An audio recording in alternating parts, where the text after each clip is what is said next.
You are listening to the Wonder of Parenting podcast, a brain science approach to parenting. My name is Tim Wright, along with Dr. Michael Gurry. Michael, this is episode number 342. Isn't that amazing? Wow. Yeah. I still remember when you said, Yep. Michael, we should do a podcast. Yeah. What is that, 6 years ago? Yep. And here we are. And we're celebrating 342, which I don't know why that's a big number, but we've got a special guest with us today. And we're going to bring him on in just a moment. We're going to talk about how to raise your kids and get them ready for adulting. And which is a word that Michael and I had never heard before until our kids came along and became adults, and then they were adulting or trying to. And so we're going to figure all that out with our guest here in just a moment. First of all, a shout out to our sponsors. We are grateful for Man Cave and our good friend, Dr. Marion Hill down here in Phoenix. And Man Cave provides nurturing programming, one-on-one or group mentoring for fathers, male role models to help them navigate the challenges of healthy masculinity, parenthood, and to build strong, healthy relationships. They empower men to be positive role models and active participants in their children's lives, creating stronger, more resilient families and communities. That's Man Cave, and you can learn more about them on wonderparenting.com. And then also our newest sponsor, and that's the Army and Navy Academy. Boys and Girls Learn Differently. Michael's written a book by that same name. It's Science. And Army and Navy Academy, in partnership with the Gurry Institute, tailors education to how boys learn best through hands-on experiences, structured mentorship, engaging academics, and real-world skill development. As an all-boys military boarding school on the Pacific Ocean in Carlsbad, California, they create an environment where boys focus, connect, and thrive. So discover how they unlock each boy's potential and develop them into virtuous young men. You can go to armyandnavyacademy.org. That's armyandnavyacademy.org. So today we've got a special guest with us. He's got a new book out called Raising Future Adults, and we both thought, wow, that's a great topic. So we've got Dave Kraske with us today. Dave, welcome to the Wonder Parenting Podcast. Thank you so much for having me today, guys. So Dave, tell us a little bit about yourself. Sure. So I'm a licensed school psychologist in South Florida. I work in private practice, and I've been working for about 20 years now with kids, teens, families, parents. I have a lot of experience in the schools as well, but primarily the main focus and the main part of my job is assessment and treatment, with the whole idea, which is what kind of led to this book, of preparing our kids to succeed for the future, no matter what things get in their way or what obstacles they have to overcome. That's kind of our job. Wow. So now, do you have kids yourself? I do. I have 2 kids. So I'm right in the middle of that tween teenage years. So not only have I learned a lot from the families I've worked with for years, I learned a bunch from my own kids. And they're living your very typical, I guess they're Gen Z. Is that this new generation now? I've lost count. So just, and I myself just kind of bad. Like, I'm very Gen X, latchkey kid, stayed out of the house till dark every night, right? The old days, like, getting screamed at to come in for dinner. That was a lot of my experience, and what kind of also fostered the book itself, and the idea of what's the kind of goal with when we're thinking getting our kids ready for the future, and what are things that they're not getting as much as what previous generations got that are still kind of necessary. Interesting. Yeah. So before we get into that, because I think that's going to be a really interesting conversation, and maybe this phrase adulting came in, I don't remember it being a Gen X term, more millennials, but maybe it was Gen X. From your experience, what is it, the word adulting, what is it trying to capture? I see a lot of t-shirts that talk about how hard adulting is, or I'm an adult and I don't want to be adulting. Give us a little bit about what that means, because I think your book is trying to counter some of that. So a lot of the young adults I work with and the teens, they mention it. And then we've kind of got this working definition of the adulting to them is the consequences of their action or inaction have greater repercussions. So when you're 12, if you make a mistake, you're not going to lose your home. You're not going to get fired, anything like that. A lot of the worry and concern is, oh my gosh, now I have this responsibility, I have this pressure on me to keep my job, to pay the mortgage, to perform, to do well. And if I don't, there's going to be such severe consequences, where a lot of them are pretty exaggerated of what they would actually be. Mm-hmm. So a lot of the young adults I work with right now, and there's a lot of the 18 to 25-year-olds I have right now, right in the middle of that. Oh my gosh, I'm so scared to become an adult because then I'll have to blank. Huh. Where when we were younger, we just kind of figured like, we'll figure it out. Like I have 3 right now that I work with that they're scared about just doing taxes. Right. And I'm like, most of us adults, like we just hire accountants. We're not filling out, 1098s on our own and all these other forms. Like, and nobody really teaches a lot of and then I ask them like, well, didn't your parents talk to you about this, or didn't you learn some of this? And a lot of their focus for this generation, at least down by me, what I'm finding is so much focus is just on grades, academia, after school activities. A lot is lost when it comes to just your kind of common sense, if you want to call it, adulting behaviors, so that they can be independent and functional. So is it sort of a matter of they don't feel like they're being prepared for adulthood? Is it a matter of thinking, man, I don't want to live with that kind of pressure, I like being a kid? Is it a combination of both? When I was a kid, I could hardly wait to be an adult. Right. Get my car, get out of the house, all that kind of stuff. It's funny. I follow a lot of Jonathan Haidt, the social psychologist, right? Anxious Generation. And it resonated with me because I see it firsthand with the kids I work with and teens I work with. And a lot of them use these new terms that they like, adulting, that they find on TikTok and other things. So a lot of them kind of say in one way or another, I miss being a kid because from age 12 to 20 something, I wasn't really allowed to be anymore. Huh. There was not this free play and just hang out at the mall and drive around and go to the beach.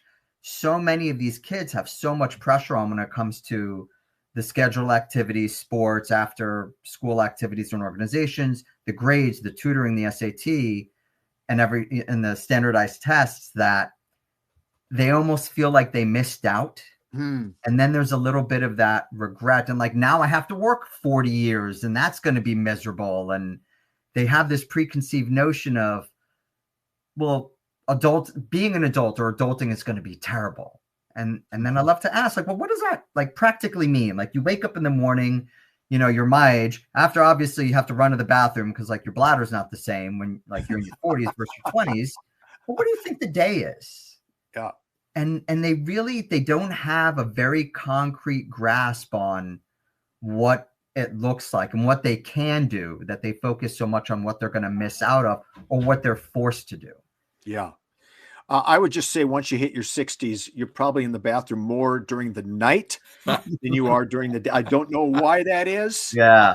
Something happens and all of a sudden you wake up one morning and you say, I've been up 16 times to go to the bathroom and I didn't even drink anything. So, Michael, I know what he just said resonates with you a lot, right? What are some of the things that you heard that you want to tease out? Yeah, I mean, absolutely. Thanks for saying these things, Dave. It's all so true.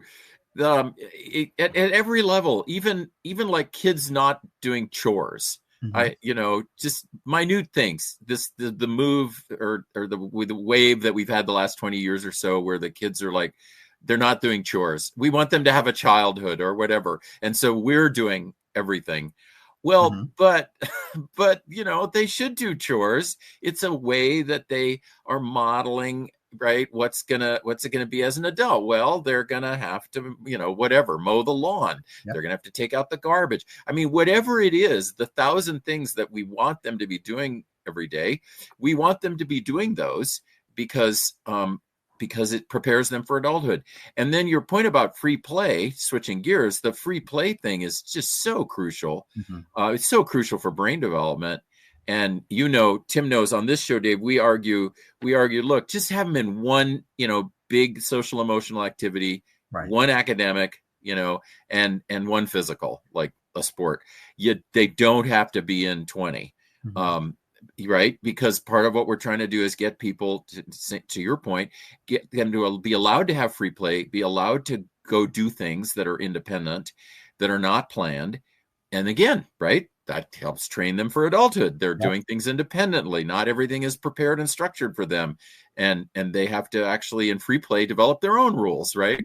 To some extent, that's what an adult conscience is. So I totally resonate with everything you're saying. Thank you. And it's interesting, you mentioned those three facets. A lot of what I talk about in the book, it's very practical, but it talks a lot about balance, where, there's pendulum swings. When you work long enough and you look at the research and the trends of children development, families, parenting, it shifts. So sure, there was probably not enough supervision at one point. And then they realized through the 70s, 80s, and 90s, like, okay, we maybe need to shift a little more. But then you have all these new terms like helicopter parenting and Apache parenting, which is like the Apache helicopter, which is even more intense if you've heard of that one, where what you mentioned, it's getting to really the root of what's going on. Is these are children that are eventually going to be adults functioning in a social environment. The majority of them, they're going to have to interact. They're going to have to develop great executive skills and problem solving skills, and be able to communicate with one another and use all these things that if they don't get practice doing it, to expect them to just turn it on when they're 18 or 22 or 25, it's not realistic. Yep. So Dave, we're going to come back and then we're going to dive into the book, because you've got some really, really interesting insights. We've sort of talked about the problem, but the goal for every parent is to raise their kids to be good, productive, healthy, responsible adults. Mm-hmm. And that's the focus of your book. We're going to be back with you in just a moment. You're listening to the Wonder Parenting Podcast, a brain science approach to parenting. Dave, one of the things that you say in your book, and you hinted at this a little bit, is that the needs of children haven't changed. Right. But there are things around them that have changed dramatically, really, since I was a kid. I mean, some of these things are obvious, but talk a little bit about, you're Gen Z, and now you're raising kids who come out of the womb with a very different worldview. So talk about that point. Needs of kids haven't changed, but the world has changed. So I always remind parents, your children's brains physiologically look the same as yours did, right? Yours did at that age. Same areas, and they need the same things. So what has changed, though, is the technology piece is one of the things that they keep pointing to over and over. And now that we have some studies, I think it's about the 20-year anniversary of a smartphone right around now. So they're starting to do some longitudinal studies now where they're looking at, all right, like unchecked technology use. How did that work out? During the pandemic was another time when they were able to kind of have this large scale study, and even seeing it anecdotally, like in practice with kids, the ones who succeed, the ones who are emotionally, socially healthy, well-developed versus the ones that are not, are the ones that are getting those things that they need. So what do they need? You mentioned what's changed. The things that happen is they need connections with others. And it doesn't mean that your child has to be the class president or the extrovert or anything, but there needs to be some kind of connectivity. There needs to be some kind of physical, and you mentioned this earlier, some kind of physical demand or task, running around, playing tag, swimming, whatever it is. And they need some kind of sense of purpose that doesn't just have to do with school and grades. And part of that is independence. So the things that have changed, and you see it now, technology is baked into the culture, even in academia, where most schools, public or private, kids are on screens a good amount of the school day. And they're not interacting as much. And they're not even the basics of being able to learn how to read social cues and voice tone.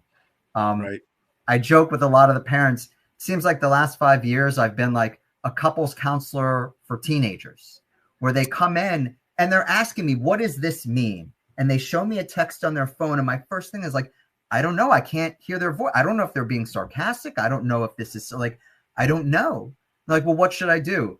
You should stop texting and call them. Or better yet, you should show up to their house and hang out in the driveway for a few hours and talk. and there might be yelling and crying and screaming and hugging, whatever.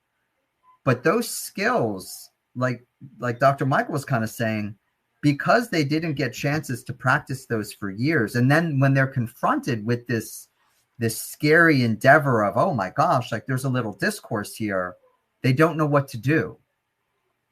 So Wow. a lot of those things early on, the letting them play and figure it out, the chores, which I love, because it forces children, first it gives them structure and responsibility, but it also kind of forces them to manage their time and their output, and to realize like, oh, like you have to work before you play, and you have to kind of earn things in society and culture. So David, Yep. we have, sorry, I should call you Dave. You're not in trouble. Sure. Thank you. Yeah. Michael and I have done several podcasts, as our listeners know, on social media. You know, certainly there are some real blessings to it, but there's some real challenges. And I think you've articulated something that's really helpful to hear. You've said it in kind of a different way, that a teenager is coming to you with a text asking you, what does this mean? Mm-hmm. That's a very, very interesting thought for a guy who's my age. And I realize that I can read texts, and because they're just words, you don't know, were they joking? Were they being serious? This whole thing of the social cues and communicating and understanding the emotions behind the words and the intent behind the words. Are you seeing with the work you're doing now with kids, is that becoming increasingly a challenge? That, and what that also then eventually ends up with, is increased anxiety.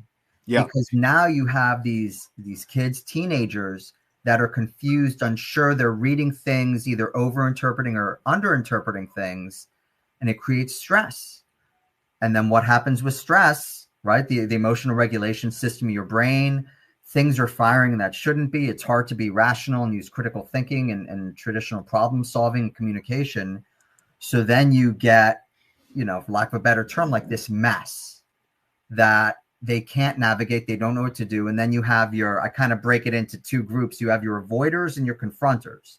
The avoider is just like, I'm just going to ignore it. I'm not going to talk to them ever again. The confronters, sometimes it gets too aggressive. And then that leads to a whole other area that becomes difficult. So quick story, just because I'm here in North Jersey, and I spent the day yesterday in New York City with my daughter and her best friend, you know, riding the subways, walking around. And there was a lot of teens and field trips and buses. And even just waiting for the subway, if you look around, about 80 to 90% of people are on a phone. Where I was just thinking, like, before we did this, sure, like people were maybe reading their newspaper. Right. And most people were just looking around and observing, right? Just looking at people's faces, looking at people's mannerisms and nonverbals, and kind of reading the room. Mm-hmm. Or I do wonder, like, because there's a lack of that option for children when the screen is put in front of them, or the technology piece is put in front of them, how much are they not developing in those years that when they're older, that part of their brain is really formed well? Yeah. Boy, that's yep.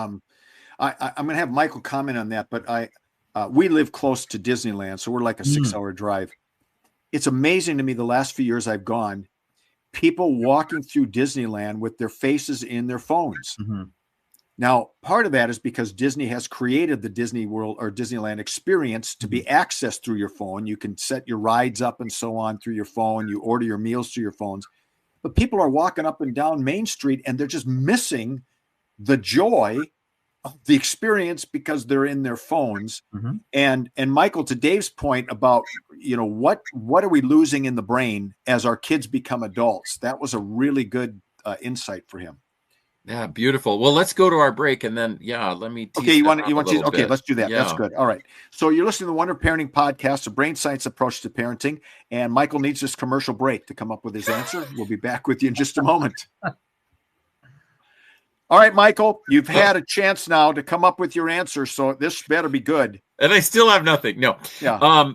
I'm so glad you're saying what you're saying, Dave. And yes, especially to the point about the brain and anxiety, as you know, Dave, it can't help but loop And when it loops, it's looping between attention parts of the brain and the amygdala and some emotive parts of the brain, and it's not able to move up.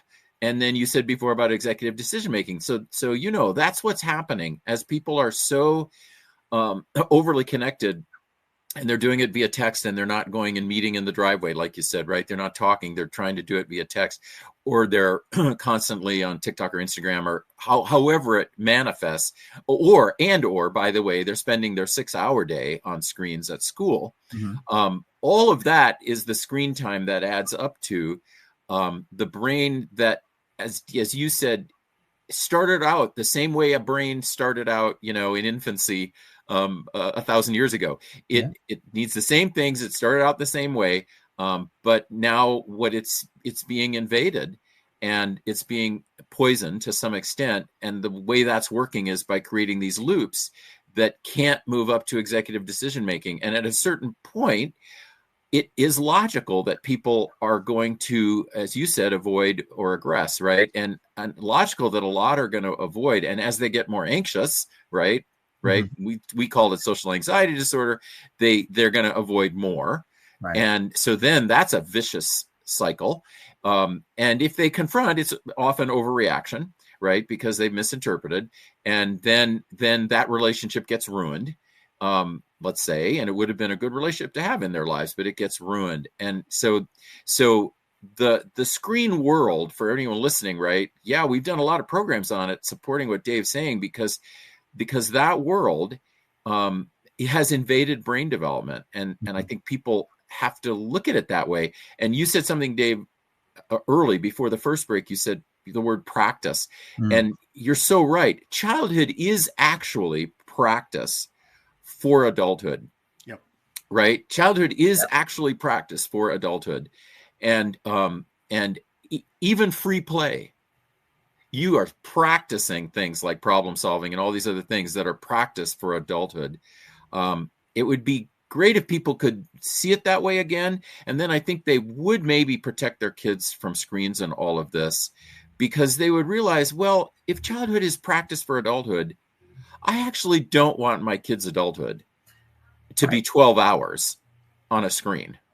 Yeah, it's very good. And I love that idea. Practice for adulthood.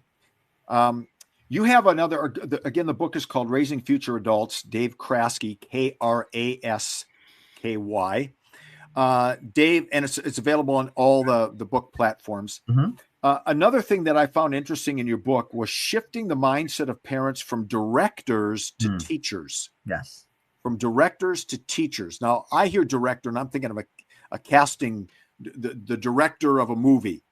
You're directing them through the play, and maybe that's what you had in mind. But talk about that, the difference between a director and a teacher. It's a great insight. I think this shift really comes with the idea that a director just does that, right? He directs, like, you do what I say. Okay. Like, I'm directing this task, whether you're managing an administrator or whatnot.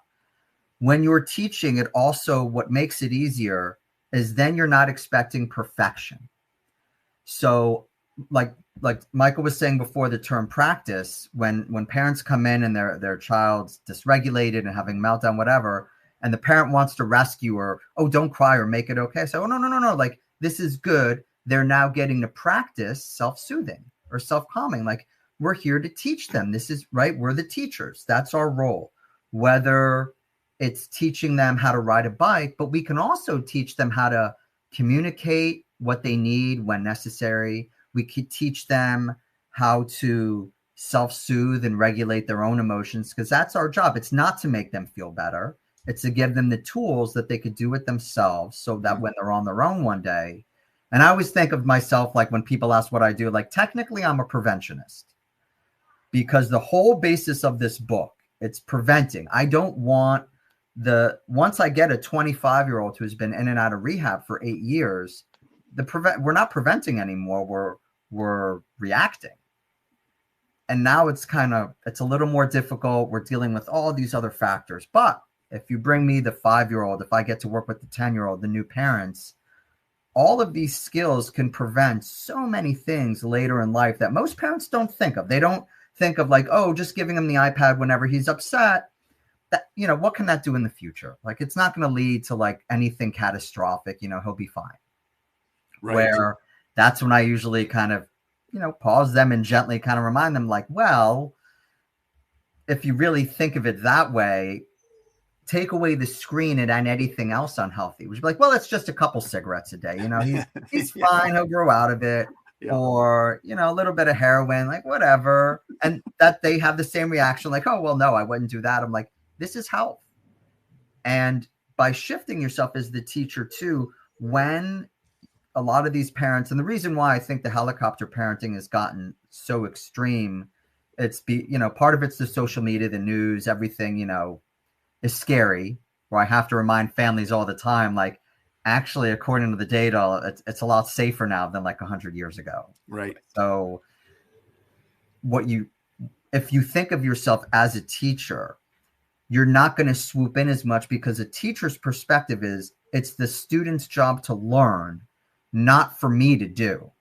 That's what a good teacher does. And if they don't get it the first time, that's okay. I just need to reteach it. Teachers don't look at themselves as failures if all the kids, you know, not everybody learns algebra. They'll say, you know what, we just need some more practice in algebra. We'll do a couple more lessons, then we'll take another quiz. So what's fascinating to me is a director, as you've described it, doesn't really seem to take into account the individual gifts and strengths and personality and nature of the child. It's just sort of a cookie cutter approach to life, where, Michael, you've been so good in your book, Nurture the Nature and so on, and saying we need to understand the nature of our kids. And that's why teachers are going to be far better than directors. Yeah, just adding that language, Dave, you said it so beautifully. I love that. I mean, I think you're absolutely right. That's I think for me as a parent, that's what I was really more. I was more a teacher, and it allowed all the things you're talking about. And just one other thing I would add to it is that as a teacher too, I think, tell me if you agree or disagree with it. As a teacher, my method in parenting I didn't think it was my job to make my kids feel better. You know, it was more my job to help direct their feelings. And so I had to listen to them and understand what they were feeling, no doubt. And I'm a therapist, and so I can do that. But I had, I think, more a teacher approach like you're describing, which is, okay, all right, you've had those feelings. Now I'm gonna teach you what to do with those, right. You know, and then you as an independent individual will have your own executive functioning and your own directing of your emotions. And so it's not really my job to tell you what to feel. And it's not really my job to always make you feel better. And maybe in your metaphor, I don't know, tell me if I got it wrong, but the director is probably telling the actor what to feel. Right. Whereas the teacher. So anyway, does that make sense? Yes. And even to add to that, and I remind parents too, not only are we teaching by, you know, direct teaching, but we're also modeling. Yep. And, right. You know, how many families, you know, do you guys go out and see where everyone at the restaurant's on their phone, including the parents? It's not just the kids. Or the parent reacts a certain way, but if their kid reacts a similar way, they get upset at the kid. Or I say, well, no, you as the adult, you can say, you know what? I'm frustrated. I want to take some space before I start screaming. So I need a minute. And a lot of what I end up doing, it's not just with the kids, teens, and, you know, young adults. It's with the parents and the families as well, because it's a dynamic, right? Like, you're all living together, you're existing together. And if these things are modeled and taught, then you've got a really good recipe to succeed. So I try to phrase a lot in the book too as not like what's wrong, but what can work, and looking more. And again, like as teachers, because my background when I was in grad school, I was teaching for years also. And my wife's a special ed teacher, everyone in my family's education. So we have that mindset also as, you know, the whole I do, we do, you do. Right. That's what they say in the classroom. That's how things are going to be taught. And like Michael is saying, to be able to tell them, like, yeah, okay, this is how you're feeling. You know, it's not okay. And I say this with some of the kids who have more severe emotions and behaviors. You know, you can feel upset. It's not okay to cut, but it's okay to cry. And then I remind the parent that, because the parent for years is telling the kid, don't cry. Don't be upset. Don't cry. And then I'm like, what's wrong with crying? Like, crying's fine. I don't want you to hurt yourself. But if you need to cry, you cry. If you need to talk to someone, you ask. If you need some time alone, you can tell us. And we as the adults, we will leave you alone. And all of that, of course, is in the service of helping our kids grow up to be responsible, healthy adults. That's it. And so tell us again the name of the book. So it's called, I even brought a little copy. It's called Raising Future Adults. And where can people find it? You could find it on Amazon. You could find it on barnesandnoble.com. It's on Goodreads and other online retailers. It's very easy to read. I made it specifically without all the jargon that we're used to hearing all the time from a lot of professionals, which I think they're great and they're knowledgeable, but they forget sometimes not everybody read all these books and, went to these higher level schools where this is practical. Like, this is the real world. And especially like our society where, you have both parents are working in most homes. Yep. So this is what it looks like practically. The majority of kids are in school a good amount of the day. And the ones that are pretty bright are told to take the advanced classes and go to college. So it's really for those families and those real life parents in situations where they can read through the book, look at different topics, because it's broken into over 50 different topics on different fields, and a couple of easy things to do for each one to start small. Because even us as parents, it could be overwhelming. Where do you start? What should I prioritize? So that was part of the book too, because if the goal is always in the back of your head of, well, what do I have to make sure they could do on their own when they're on their own? Yes. It always makes it a little bit easier. And then you won't get as dysregulated yourself thinking, okay, you know what? I know this is the right thing because this will help them survive in the world. So every parent wants to raise their kids to be healthy adults. And so every parent's going to want to get Dave's book, Raising Healthy Adults, Dave Kraske, available on Amazon. Dave, thank you so much for your time today. Appreciate it. Good stuff. Thank you so much, guys. Thank you, Dave. Thanks everyone for listening. Awesome. Go to Facebook, look up Wonder Parenting. Join us there, wonderparenting.com. We'll be back with you next time. I'm Tim Wright, along with Dr. Michael Durian.